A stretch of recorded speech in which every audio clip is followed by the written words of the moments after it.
Bem-vindo, sétimo ano, a mais uma aula em estilo EAD, mais uma aula aí virtual, a mais uma videoaula. Então, para não fugirmos do costume, procurem um local silencioso, de preferência utilizando fones de ouvido. Peguem o livro de vocês de ciências, peguem o caderno de vocês, para que vocês possam fazer anotações durante a nossa videoaula. Teve dúvida, não entendeu o que foi explicado, pausa o vídeo, volta. Vocês aí têm essa vantagem em relação às nossas videoaulas. Você pode pausar e voltar quantas vezes forem necessárias. Mas vamos dar início agora à nossa aula. Estamos vendo aí algumas imagens, né? Estamos aí vendo aí vários animais de diferentes espécies. Mas o que será que existe em comum entre esses animais? Vamos pensar aí um pouquinho. O que será que a arara tem em comum com o lobo, o que tem em comum com o golfinho, o que tem em comum com o morcego, o que tem em comum com o gato, com a capivara? O que será que esses animais têm em comum? Será que vocês conseguiriam me responder? Acredito que sim, mas vamos lá. Todos eles vão ser classificados como seres vivos. Nós observamos que eles possuem características muito diferentes, vivem em habitats completamente diferentes, alimentação completamente diferentes, mas todos eles serão classificados como seres vivos. Na aula de hoje, a gente vai aprender por que apesar de tantas diferenças, todos eles são classificados como seres vivos. Então, assunto da aula de hoje, seres vivos, características gerais, que é o assunto compreendido aí no capítulo 5 do livro de vocês. Lembrando, sempre acompanhe as nossas aulas com a utilização do livro. Ele não vai ser algo substituível, turma. Continuem utilizando o livro de vocês, tanto em relação ao acompanhamento da aula, como em relação da resolução das atividades. Então vamos lá. Quando vemos o animal, sabemos que se trata de um ser vivo. Mas por quê? O que nos faz ter tanta certeza de que realmente aquele animal é um ser vivo? Que característica um organismo deve possuir para ser classificado dessa forma, como uma forma de vida? Essas respostas, apesar de parecerem simples, são muito mais complexas do que podemos imaginar, uma vez que determinado organismo não se encaixa em determinado quesito que se aplica à forma de vida de outro. Por exemplo, eu não conseguiria sobreviver num ambiente aquático, mas será que por conta disso eu não seria classificado aí como ser vivo? Então é algo aí a se pensar, é algo que devemos analisar e é algo que vamos aprender nesta aula. As principais características dos seres vivos são composição química, presença de células, metabolismo, capacidade de se reproduzir e evolução. Então, todas elas vão ser aí explicadas durante a nossa videoaula. Fiquem atentos. Mais uma vez lembrando, não entendeu o que foi explicado? Pausa e volta à nossa videoaula quantas vezes forem necessárias. Composição química vai ser o primeiro tópico aí explicado. Todos os organismos vivos apresentam determinados tipos de elementos químicos. São eles carbono, hidrogênio, oxigênio e nitrogênio. Além desses elementos, também encontramos fósforo e enxofre, só que em menor quantidade.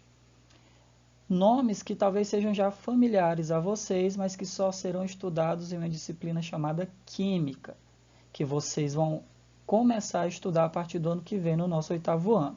Mas vamos agora focar no nosso 7º.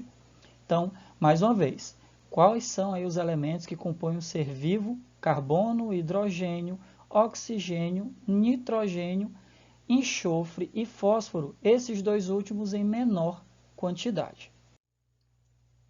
Falando aí também sobre, em relação aí, complementando, aliás, algo relacionado à composição química, essas substâncias elas vão ser classificadas em dois grupos: inorgânicas, que serão água e sais minerais, e substâncias orgânicas, como carboidratos, lipídios, proteínas, ácidos nucleicos e vitaminas.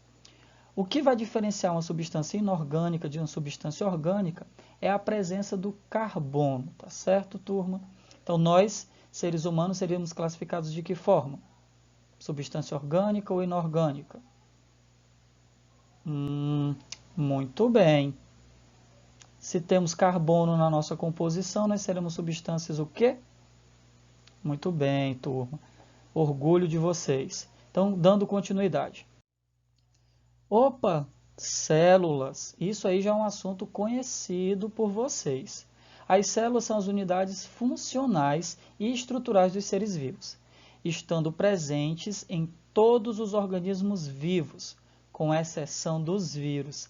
Na época que a gente está vivendo, dá até medo, né, em falar nesta pequena criaturinha aí que causa tanto estrago. Mas os vírus, né, existe aí um questionamento em relação a eles. Eles são ou não são classificados como seres vivos? Vírus, turmas, são seres acelulares. Eles não são formados por células. De uma maneira simplificada, podemos dizer que as células apresentam membrana plasmática, citoplasma e material genético. Esse material genético pode estar disperso no citoplasma, que é o caso das células procariontes. Opa, esse nome aí é muito familiar às nossas aulas. Quando foi que nós tocamos nesse assunto mesmo, em sétimo ano? Muito bem, nós falamos sobre esse tipo de célula na nossa aula passada. Então, ou ser delimitado por uma membrana, no caso das células eucarióticas, né, que são aquelas células que possuem carioteca, que é aquela membrana que reveste o núcleo, e aí dessa forma o material genético fica separado do citoplasma.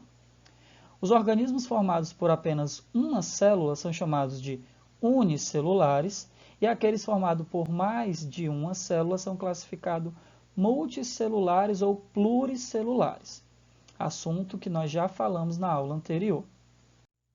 Temos aí dois tipos de células, turma. A célula A e a célula B.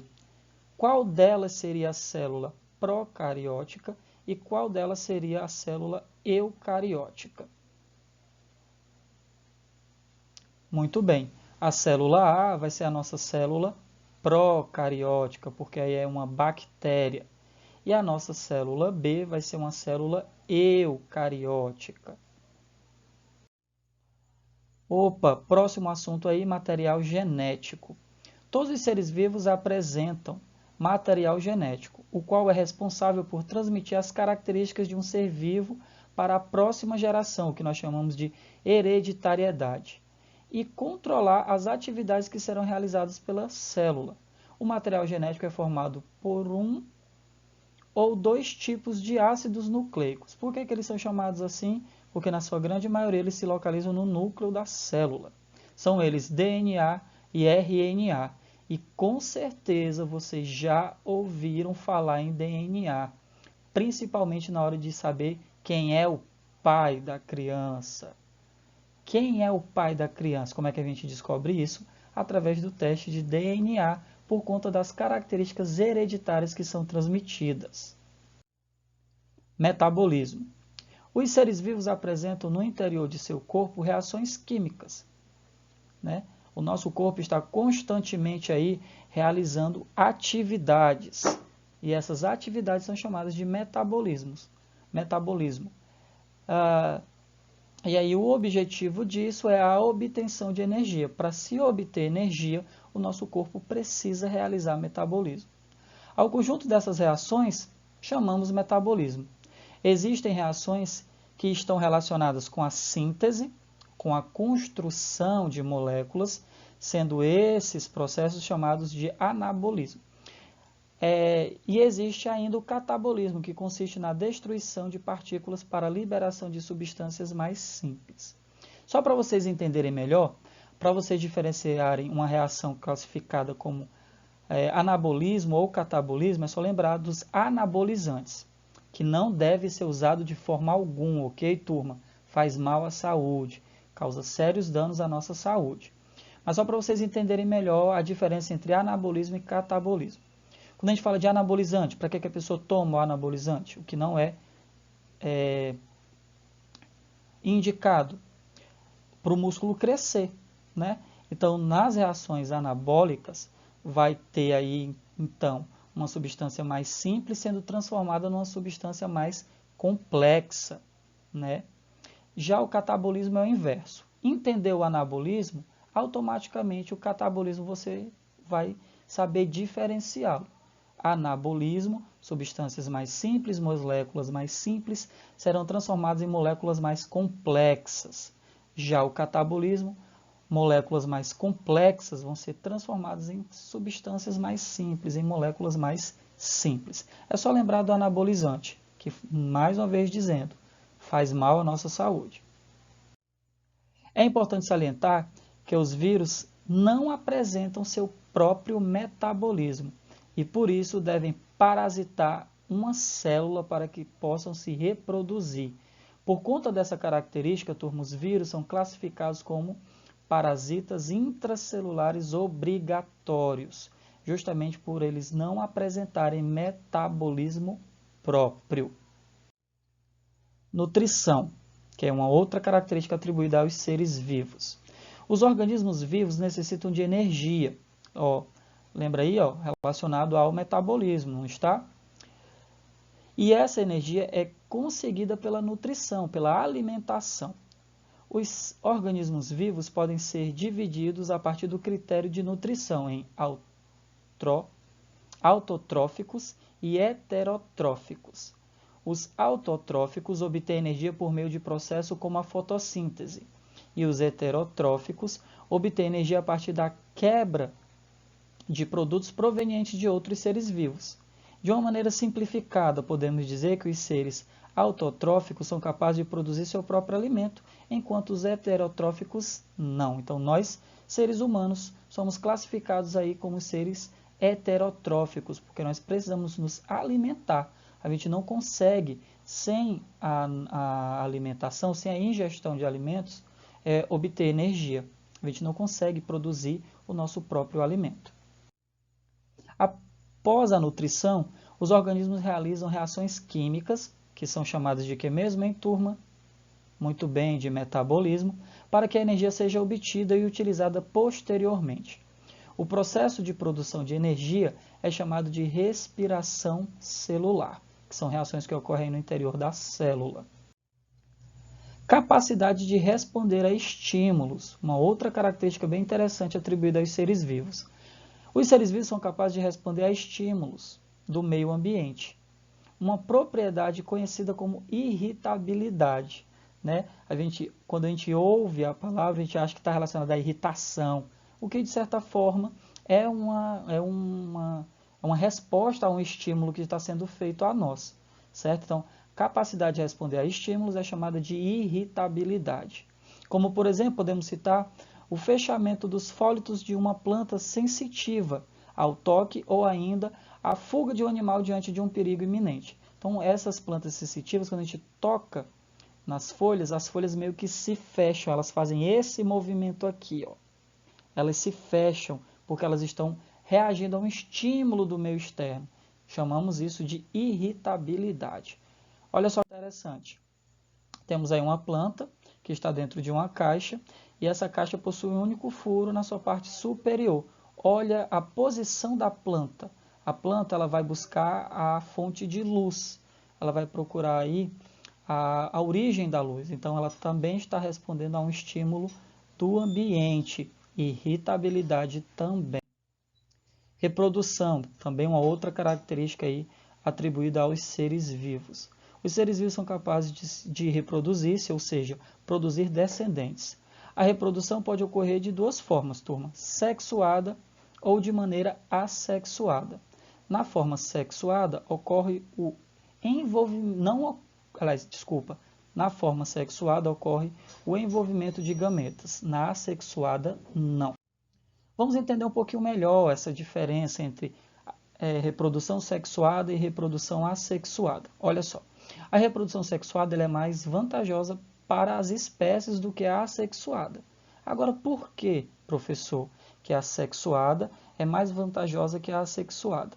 Olha só, enquanto a reprodução assexuada origina indivíduos geneticamente iguais aos seus antecessores, a reprodução sexuada produz indivíduos diferentes dos seus pais. Por exemplo, você não é exatamente igual ao seu pai ou à sua mãe, é? Embora possa representar muitas características de cada um deles, vocês vão ter suas características próprias. Nós não somos exatamente iguais aos nossos pais, porque nós seres vivos, nós seres humanos, nos reproduzimos de forma sexuada. A variabilidade genética produzida pela reprodução sexuada é sempre vantajosa, pois aumenta a chance de adaptação das espécies a possíveis modificações do ambiente. A variabilidade genética é fundamental para a evolução dos organismos, né? Por conta dessa variabilidade genética, por conta dessa mistura de material genético, os seres vivos eles conseguem evoluir, eles conseguem passar aí por um processo evolutivo.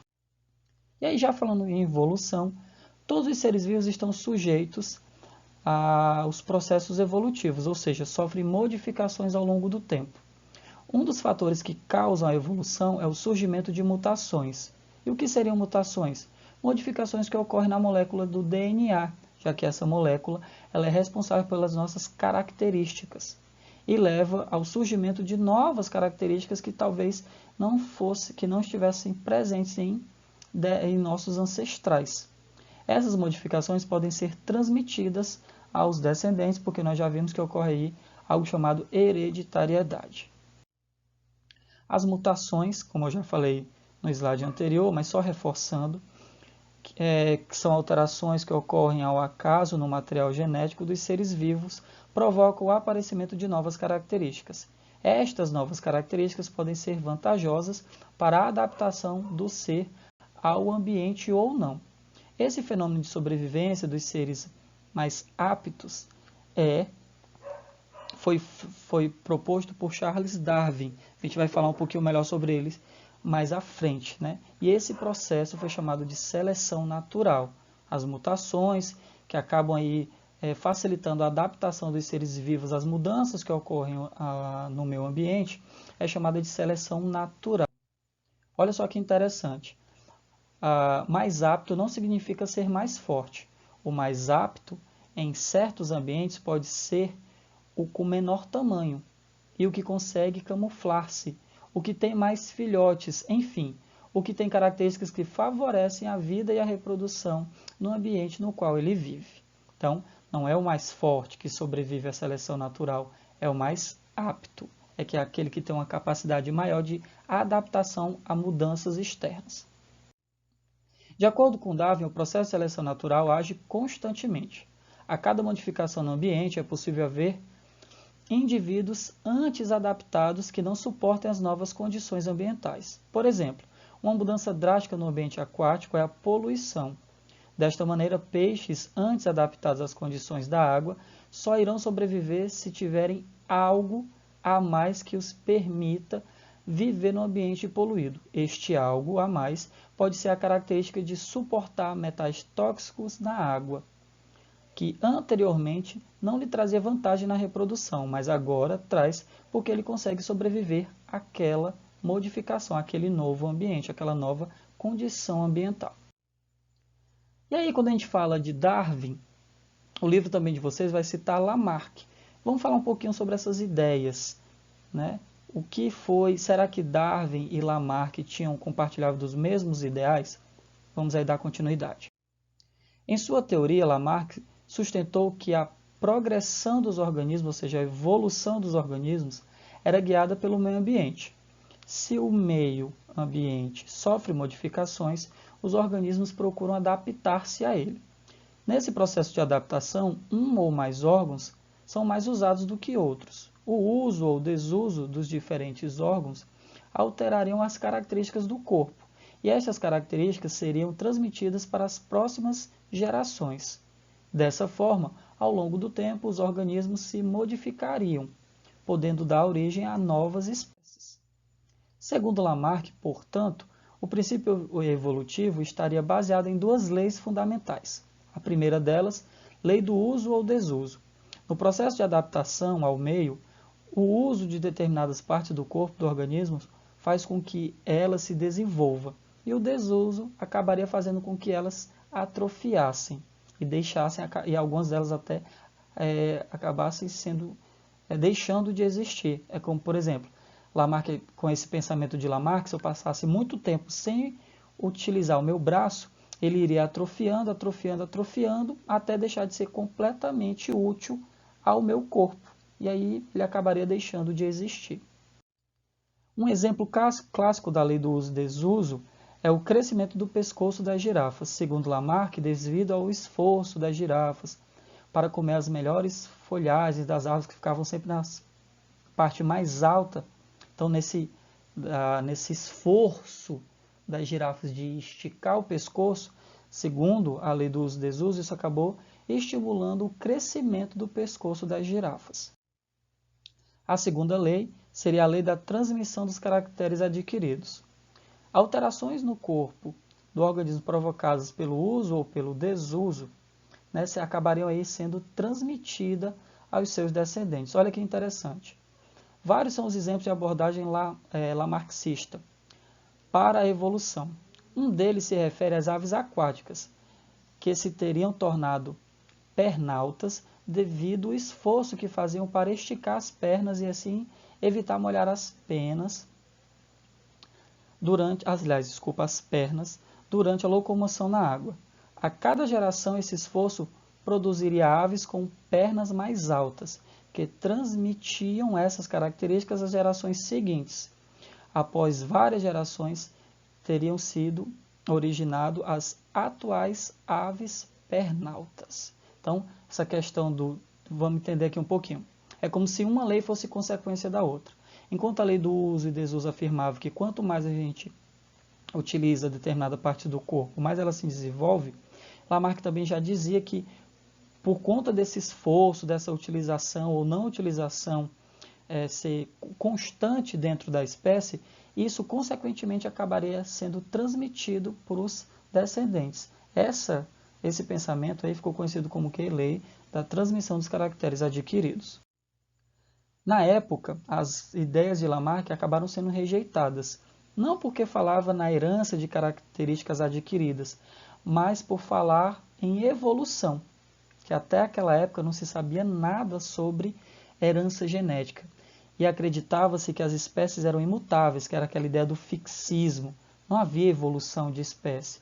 Da mesma forma que as espécies foram criadas por uma força mística, por um ser superior, por Deus, por exemplo, elas permanecem até hoje.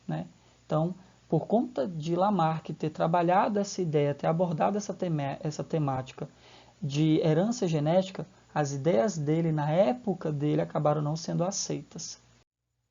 Somente muito tempo mais tarde, os cientistas puderam contestar a herança dos caracteres adquiridos. Uma pessoa que pratica atividade física terá a musculatura mais desenvolvida, claro, porque está utilizando muito o músculo. Mas essa condição não é transmitida aos seus descendentes. Mesmo estando enganado quanto às suas interpretações, Lamarck merece ser respeitado, pois foi o primeiro cientista a questionar o fixismo e defender ideias sobre a evolução. Ele introduziu também o conceito da adaptação dos organismos ao meio, muito importante para o entendimento da evolução das espécies. Então, turma, agora é a hora da nossa atividade. A atividade que vocês vão responder referente ao assunto que foi abordado está na página 77 e 79. Um grande abraço, estudem, revisem e não se esqueçam que às sextas-feiras eu estarei lá no período da tarde online na nossa sala virtual do Google Classroom. Vou tirar dúvidas, vou comentar questões do nosso livro. Então, turma, até lá.